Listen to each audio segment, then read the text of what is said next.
ഉണ്ണിയപ്പത്തിന് ഞാൻ ഇവിടെ ഒരു നാഴി പച്ചരി എടുത്തിട്ടുണ്ട്.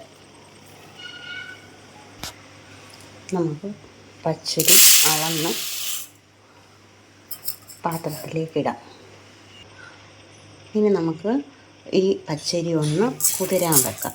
ഒരു 3-4 മണിക്കൂർ ഇരുന്ന് കുതിരണം.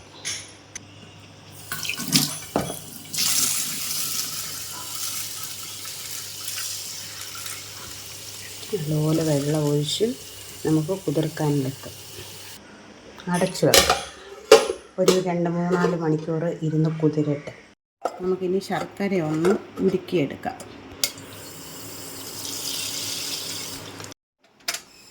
നമുക്കിതൊന്ന് ഉരുക്കിയെടുക്കാം. ഇനി നമുക്ക് ഈ പച്ചരി നന്നായിട്ടൊന്ന് കഴുകി നമുക്ക് അരച്ചെടുക്കാം.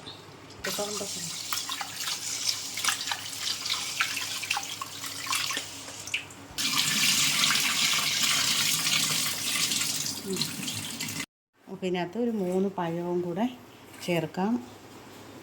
നമുക്കിതെല്ലാം കൂടെ മിക്സിയിലിട്ട് നന്നായിട്ടൊന്ന് ആട്ടിയെടുക്കാം. തേങ്ങ ചേർക്കേണ്ടവർ തേങ്ങ ചേർക്കാം. ഞാൻ ഇതിനകത്ത് തേങ്ങ ചേർക്കുന്നില്ല. ഇവിടെ തേങ്ങ ചേർക്കുന്നത് ഇഷ്ടമല്ലാത്തതുകൊണ്ട് തേങ്ങ ചേർക്കുന്നില്ല. നമ്മുടെ ശർക്കര ഇപ്പം നന്നായിട്ട് പാനിയായി കിട്ടിയിട്ടുണ്ട്.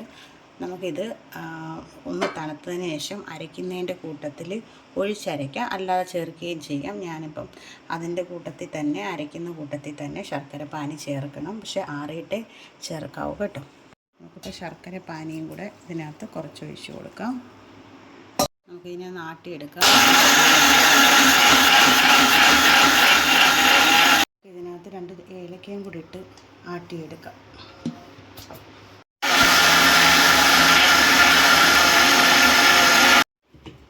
നമുക്കിപ്പം മാവ് ആടി കിട്ടിയിട്ടുണ്ട്. നമുക്കൊരു പാത്രത്തിലോട്ട് ഒഴിച്ച് വെക്കാം. നമുക്കത് നന്നായിട്ടൊന്ന് ഇളക്കി ഒരു 2-3 മണിക്കൂർ സെറ്റ് ചെയ്യാനായിട്ട് വെക്കാം. കുറച്ച് ഉപ്പും കൂടെ നമുക്ക് ചേർത്ത് ഇവിടെ അടച്ച് വെച്ചിട്ടുണ്ട്. ഇനി ഇതൊന്ന് സെറ്റ് ആകട്ടെ. പിന്നെ ഒരു പാൻ അടുപ്പത്ത് വെച്ച് കുറച്ച് നെയ്യും ഒഴിച്ച് നെയ്യൊന്ന് ചൂടാകുമ്പോൾ കുറച്ച് തേങ്ങാക്കൊത്ത് അതും ഇട്ട് നന്നായിട്ട് മൂപ്പിച്ചെടുത്തിട്ടുണ്ട്. ഇനി നമ്മൾ ഉണ്ടാക്കി വെച്ചിട്ടുള്ള ആ മാവിനകത്തോട്ട് തേങ്ങാക്കൊത്തും ഇട്ട് നമുക്കിതൊന്ന് ചുട്ടെടുക്കാം. എണ്ണ ചൂടായിട്ടിട്ട് നമുക്കിത് ഒഴിച്ചു കൊടുക്കാം.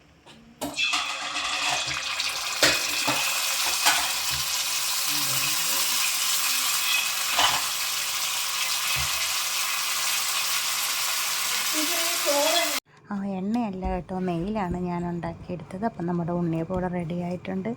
ഇഷ്ടപ്പെട്ടിട്ടുണ്ടെങ്കിൽ ചാനൽ ലൈക്ക് ചെയ്യാനും സപ്പോർട്ട് ചെയ്യാനും സബ്സ്ക്രൈബ് ചെയ്യാനും മറക്കല്ലേ. അങ്ങനെ നമ്മുടെ സോഫ്റ്റ് ഉണ്ണിയപ്പം